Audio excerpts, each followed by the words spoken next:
राज्यव्यापी धरना प्रदर्शन हमारे माननीय सरपंच पंच एवं ग्राम कचहरी सचिव मियां मित्र के द्वारा सरकार से 11 सूत्री मांगों को लेकर हम लोग के नगर प्रखंड के प्रांगण में दे रहे हैं। जो हम लोग के नगर प्रखंड विकास पदाधिकारी एवं पंचायती राज पदाधिकारी को एक ज्ञापन सौंपेंगे और हमारी मांगों को लेकर हम लोग अनुरोध करेंगे कि सरकार से हमारी मांगे पूरी करवाने में मदद की जाए। इसी बात को लेकर आज सभी पंच सरपंचगण अपना अपना वक्तव्य रखे हैं और हम लोग लगातार पूरे बिहार में हर प्रखंड में सभी सरपंच पंच एवं जिला अध्यक्ष के निगरानी में, प्रदेश अध्यक्ष के निगरानी में हम लोग आज धरना प्रदर्शन शांतिपूर्वक प्रखंड परिसर में कर रहे हैं और हम लोग सरकार से बार बार अनुरोध करेंगे कि हमारी मांगों को पूरी करें। हमारी मांगे शायद है हम लोग जनप्रतिनिधि सरपंच महोदय को अगर आप सुनिश्चित कीजिएगा, सुरक्षा दीजिएगा, हमारी मांगों को पूरी कीजिएगा तो उसका डायरेक्ट लाभ आप हमारी जनता को होगी, आपकी सरकार को होगी। हम लोग 80% मामला अपने समय देकर खून पसीना देकर सुलझाते हैं ताकि कोर्ट कचहरी का गरीबों को कानून की जानकारी नहीं रहता है, वो छोटी छोटी बात पर लड़ जाता है, उसको ये नहीं पता है कि हमारी लड़ाई से क्या होगा, किसमें क्या कानून है, किसमें क्या धारा लगेगा। बहुत हमारे बिहार में, हमारे ग्रामीण क्षेत्र में पढ़े लिखे लोग नहीं हैं, सब मजदूर क्लास के लोग हैं, बाहर खड़ते हैं, बाल बच्चा घर में रहते हैं। हमेशा छोटी छोटी बातों पर हाल लेके, बकरी लेके, मुर्गी लेके, टट्टी लगाने को लेकर लड़ाई हो जाती है, जिसको थाना में जाकर बढ़ चढ़कर आवेदन लिखवा कर केस कर भेजा दिया जाता है। फिर उसी केस का अनुसंधान कर जब गरीबों का खून चूस लेता है तो फिर उसी को ग्राम कचहरी में भेज दिया जाता है। जब उसकी पूरा शोषण हो जाती है, जब उसका सारा धन दौलत, जमीन जगह, जेवर गहना बेचकर सारा पैसा चूस लेता है तो फिर अनुसंधान करके उसका धारा, जो ग्राम कचहरी का धारा है, वही धारा लगाकर 2 साल 4 साल बाद कोर्ट से केस हमारी ग्राम कचहरी में आता है। अगर उसको सही अनुसंधान करे, इसको जानकारी है उसको कि ये मामूली बात है, ये झूठा केस है, तो इसको तुरंत ग्राम कचहरी में उसको मामला को अगर सारित करे और हम लोग दोनों पक्ष को बैठाकर जो भी क्षतिपूर्ति दिलवाकर सुलह समझौता करा देते हैं। लेकिन कुछ मामला है जो गांव के कुछ पिछोलिए लोग उसको ले जाकर थाना कोर्ट कचहरी में बर्बाद करता है। हम लोग उसी की लड़ाई लड़ रहे हैं जिसमें सरकार हमारी मदद नहीं कर रही है। हम लोग ग्राम कचहरी में छोटी से लेकर बड़ी बड़ी समस्या को बहुत आराम से सुलझाते हैं, दोनों पक्ष में समझौता कराते हैं, दोनों पक्ष में मेल मिलाप कराते हैं। कभी कभी हम लोग को समझौता कराने में या कोई पक्ष को सुलझाने में अपना जान की भी आहुति देना पड़ता, अपना समय देना पड़ता है। कभी कभी हम लोग पर विपक्षी द्वारा लग कर झूठा मुकदमा भी कराया जाता है। इसीलिए हम लोग सरकार से कहेंगे कि हमारी मांग को जल्द से जल्द पूरी करवाए, हमारी मांग को अनदेखी नहीं किया जाए। मैं के नगर प्रखंड अध्यक्ष जावेद अशरफ, खास करके प्रखंड विकास पदाधिकारी, प्रखंड पंचायती राज पदाधिकारी एवं हमारे क्षेत्र के जनप्रतिनिधि माननीय मंत्री जी एवं हमारे MP साहब से अनुरोध करेंगे कि हमारे क्षेत्र पर ध्यान दें। यहाँ की क्षेत्र की जनता बहुत ही कमजोर है, गरीब वर्ग है, मजदूर वर्ग है, हमेशा लड़ाई झगड़ाई में पड़े रहते हैं, जिसको कि हमेशा कानून के चक्कर में पड़कर समय का बर्बादी, पैसा का बर्बादी, जिसके कारण उसको जमीन बेचना पड़ता है, ब्याज पे पैसा लेना पड़ता है, माल मवेशी बेचना पड़ता है। अगर हम लोग को मजबूत करता, हमारी ग्राम कचहरी को मजबूत किया जाता है तो उसका डायरेक्ट लाभ जनता को पहुंचती है और हम लोग जनता के लिए, जनता अगर खुश होगा तो वो सरकार खुश होगी, सरकार से खुश होगी और सरकार का और ज़्यादा मजबूत क्षेत्र में उसका मजबूती होगा। इसीलिए खास करके हम अपने जो भी जनप्रतिनिधि महोदय हैं, जो हमारे MLA हैं, MP साहब हैं और हमारे खास करके पंचायती राज विभाग के जो मंत्री हैं, उनसे अनुरोध करेंगे कि हमारे पंच सरपंच महोदय के ऊपर ध्यान दें और हमारी 11 सूत्री मांगों को जल्द से जल्द पूरा करें। मैं इसी बात के साथ सभी मान्य सरपंच का बहुत बहुत आभार प्रकट करूंगा कि इस धरना प्रदर्शन आप लोग लगातार समय दे रहे हैं। और हम लोग अभी हमारे जिला अध्यक्ष महोदय अजाउर रहमान जी आए हुए हैं, बहुत समय वो भी यहाँ कीमती समय दिए हुए हैं, जबकि उसको जिला के हर प्रखंड में जाना है, जिला के हर प्रखंड में जाके वहाँ प्रखंड अध्यक्ष सरपंच से मिलना है, लेकिन ज़्यादा समय उसका होम प्रखंड भी है और हम लोग से ज़्यादा लगाव भी है, वो यहाँ दे रहे हैं। उसका हम बहुत बहुत धन्यवाद, आभार प्रकट करते हैं कि आप हमारे साथ हैं और आप अपना बात इस हम लोगों के सामने रखेंगे और हमारे साथ हम लोगों के साथ जाकर ज्ञापन सौंपेंगे। धन्यवाद।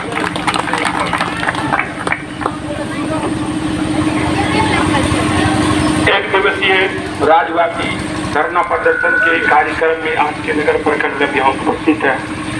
इस धरना प्रदर्शन का अध्यक्षता कर रहे सरपंच संघ के प्रखंड अध्यक्ष जावेद अशरफ जी। इस धरना प्रदर्शन में के नगर प्रखंड के सभी पंचायतों से आए हुए सरपंच, उप सरपंच, पंच, ग्राम कचहरी सचिव, न्याय मित्र, आप सभी को मैं हार्दिक अभिनंदन करता हूं, बधाई देता हूं। जैसा कि हम सभी जान रहे हैं कि राज्यव्यापी धरना प्रदर्शन आज बिहार के 534 प्रखंडों के मुख्यालय में दिया जा रहा है। इस धरना प्रदर्शन का मुख्य कारण है कि सरकार को अपनी ताकत बताना। हम सभी अगर अपनी ताकत सरकार को बताते हैं तो सरकार को भी लगता है कि सरपंच, पंच, उप सरपंच, ग्राम कचहरी सचिव, न्याय मित्र कर्मी एकजुट हो चुके हैं। हम लोगों ने आज प्रखंड स्तर पे धरना दे रहे हैं। इससे पहले जिला स्तर पे हम लोगों ने पंचायती राज विभाग के कार्यपालक पदाधिकारी आलोक कुमार का पुतला दहन किया था। इससे पहले हम लोगों ने पटना में भी धरना प्रदर्शन किया। हम लोगों ने पटना में जब पंचायती राज मंत्री मुरारी प्रसाद गौतम जी से मिलकर उन्हें ज्ञापन सौंपा तो उन लोगों को उनके द्वारा कहा गया था कि 11 सूत्रीय मांगों में 7 मांगे जो आप लोगों को है वह जल्द से जल्द पूरा कर दिया जाएगा, लेकिन वह मांग पूरा तो नहीं किया गया अभी तक। हम लोगों का एक मांग जो हम लोगों के हाथों में एक पावर था उसे भी छीन लिया गया। वह पावर था वंशावली बनाने का। हम सभी सरपंच, पंच, उप सरपंच हमेशा वंशावली बनाने का काम करते थे ताकि लोगों को तुरंत में अगर उनको डीजल अनुदान लेना था, फसल मुआवजा लेनी थी या किसी भी तरह का काम करना था, कोटेशन कराना था तो वंशावली का जरूरत होता था। उन्हें वंशावली तुरंत उनके द्वारा मिलता था। लेकिन पंचायती राज कार्य पदाधिकारी के द्वारा बिना पंचायती राज मंत्री को सूचना दिए हुए उनके द्वारा चिट्ठी निर्गत किया गया। तो पुनः जब हम लोगों ने उनको मांग पत्र सौंपा तो ये बात सत्य है कि उनके द्वारा पुनः हम लोगों को आदेश दिया गया, लेकिन वो आदेश किस प्रकार का दिया गया? आदेश इस प्रकार का दिया गया कि हम लोगों को वंशावली बनाना है, लेकिन वंशावली बनाना कैसे? हम लोगों को सत्यापन करना है सचिव को कि ये लोग सही है, फिर उनके द्वारा जब निर्गत किया जाएगा तब वह वंशावली मांग होगा। तो बताइए, हम उनकी नौकरी करें, हम उनकी मजदूरी करें और मजाक कौन मारे? सचिव, जिनको हम लोग ग्राम सेवक कहते हैं।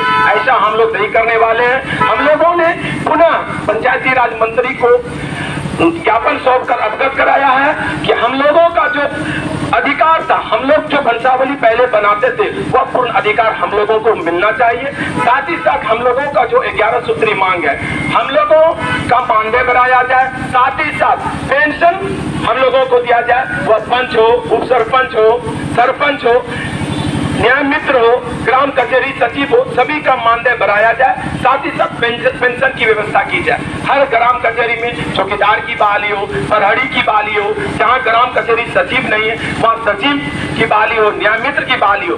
लेकिन सरकार के द्वारा आश्वासन दिया जाता है, लेकिन पूरा कुछ अभी तक नहीं किया गया है। आप बताइए, जिस वोट से मुखिया एवं अन्य प्रतिनिधि जीत के आते हैं, क्या उस जनता के द्वारा हम लोग भी जीत के आते हैं? हम पंच और सरपंच उसी के दिए हुए वोट से एक जनप्रतिनिधि के रूप में रात दिन एक करके काम करते हैं। क्या हम लोगों के साथ ये सरकार सौतेलापन व्यवहार नहीं कर रही है?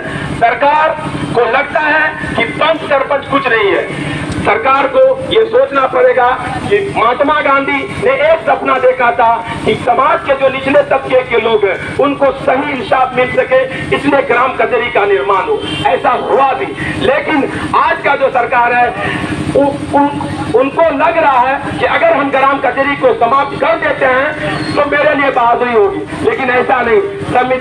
आप बताइए, जो विधायक एमपी संविधान की कसम खा शपथ लेके आता है कि हम जाके समाज में सही सही काम करेंगे, लेकिन वही मंत्री, वही एमपी और एमएलए आज संविधान को तार तार करने पे लगा हुआ है। क्या ये हम सबों के लिए अन्याय नहीं है? हम सभी सरपंच पंच सरकार को आगाह करना चाहते हैं, खुली चुनौती देना चाहते हैं कि आप 2 अक्टूबर से पहले हम सबों के मांगों को पूरी करें, अन्यथा हम सभी 2 अक्टूबर को पूर्वी चंपारण से अपना रथ यात्रा सामूहिक रूप से निकालेंगे।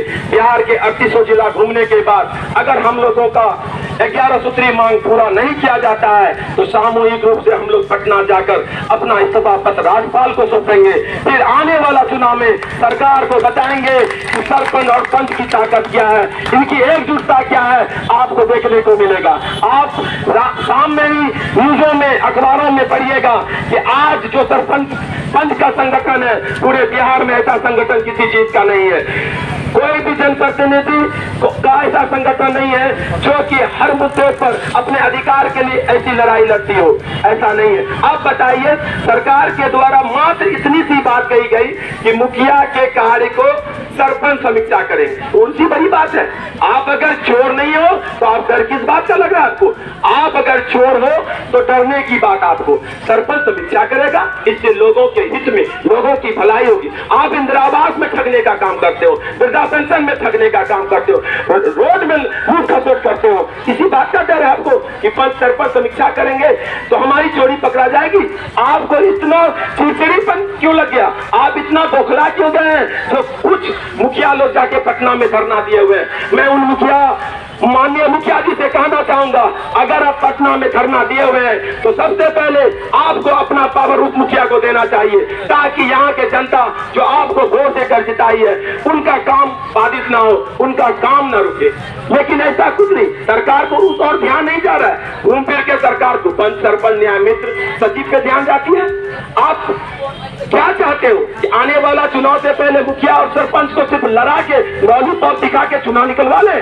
ऐसा नहीं होने वाला है। अगर चुनाव से पहले, खासकर 2 अक्टूबर से पहले सरपंच पंच का अधिकार की बात जो 11 सूत्र मांग सौंपा गया है, अगर इसको आप लोगों आपके द्वारा पूरा नहीं किया जाता है तो ईट से ईट ये पंच सरपंच कर्मी बजा देगा आपको दिखा देगा कि सरपंच पंच की ताकत क्या है। हम आपसे पूछना चाहते हैं, बताइए, आज कोई मामला होता है, कुछ लोग जो गांव के दलाल हैं वो उसे लेके थाना चले जाते हैं, कोर्ट में कहा जाता है, कोर्ट में जनता दरबार लगता है, लोक अदालत। उनके पास अगर कोई मामला जाता है जो ग्राम कचहरी के अंतर्गत हो तो वो पंचायत भेजा जाता है। क्यों? ताकि इसका निष्पादन पंच सरपंच मिलके करे और जल्द से जल्द यह मामला समाप्त हो जाए। लेकिन थाने में क्या होता है, अगर आप कोई छोटी सी छोटी गलती कर दिए हैं, अगर थाना पहुंच गए, उनको अपने स्तर का केस बनाया जाता है ताकि उनसे मोटी रकम खा जाए। अगर ऐसा नहीं करेगा तो मोटी रकम उसे मिलेगा कहां से? वह करेंगे क्या? एक आवेदन लेंगे, तुरंत समय भी नहीं लगता है। जो आवेदन करता, आवेदन दिया है, वो अपना घर भी नहीं पहुंचता है, जांच करने वाला पदाधिकारी उनके घर पे पहुंच जाता है। क्या किए थे, क्या हुआ था, कैसे हुआ था, ताकि उन्हें माल मिल जाए। उन्हें इस प्रकार डराया जाता है। लोग पढ़े लिखे कम है, बेवकूफ टाइप के बहुत सारे लोग अभी भी हैं हमारे समाज में जो लोग कानून को नहीं समझते हैं, उनकी बातों में आ जाते हैं। वो अपना बकरी खसी जमीन जगह ब्याज से उठा के पैसा उनको देते हैं। इनसे खाने वाले को सीखनी चाहिए कि सरपंच पंच जब बनाया है, ये कानून है, ये कानून जो मेरा अधिकार है, तो हम लोग पंचायती राज विभाग में हम लोगों का अधिकार विस्तार से दिया हुआ है कि हम लोगों का अधिकार है। ये थाने वाले को समझ में नहीं आता है कि थाने में एक जनप्रतिनिधि का सम्मान कैसे होता है। आप थाना चले जाइए, उसी जगह मुखिया अगर चले जाएगा तो मुखिया को कुर्सी दिया जाता है, सरपंच को पूछा नहीं जाता है कि आप कुर्सी पे बैठिए या नहीं बैठिए। क्यों? क्योंकि सरपंच उसकी दलाली नहीं करेगा, सरपंच उसे घूस नहीं देगा, सरपंच जनता का जो ठगा हुआ पैसा ला के उसे नहीं पहुंचाएगा। लेकिन माननीय मुखिया जी के द्वारा उनको सब चीज दिया जाता है, तो उनको कुर्सी दिया जाता है। आप अंचल चले आइए, अभी देखिए अंचल का हाल क्या है। आप बताइए, जिस लाल कार्ड का कहीं मोटेशन होता है, बताइए लाल कार्ड का मोटेशन होता है कितने लोगों के नाम से होता है? एक जमीन का 10 आदमी के नाम से मोटेशन होता है। आप गए रसीद कटाने, उसी जमीन का आपका रसीद कट गया, हम गए रसीद कटाने, मेरा भी कट गया, वो गया उसका भी कट गया। आप सही पेपर लेके जाइए ब्लॉक में तो कर्मचारी आपको कहेगा नहीं ये कागज आपका गलत, हम आपका असल जांच करेंगे। लेकिन जो लोग घूस देते हैं, पैसा देते हैं मोटी रकम, उनका घर बैठे मोटेशन हो जाता है रसीद काट के। यही है, यही सरकार की नीति है, सरपंचों के साथ घोटालापन व्यवहार।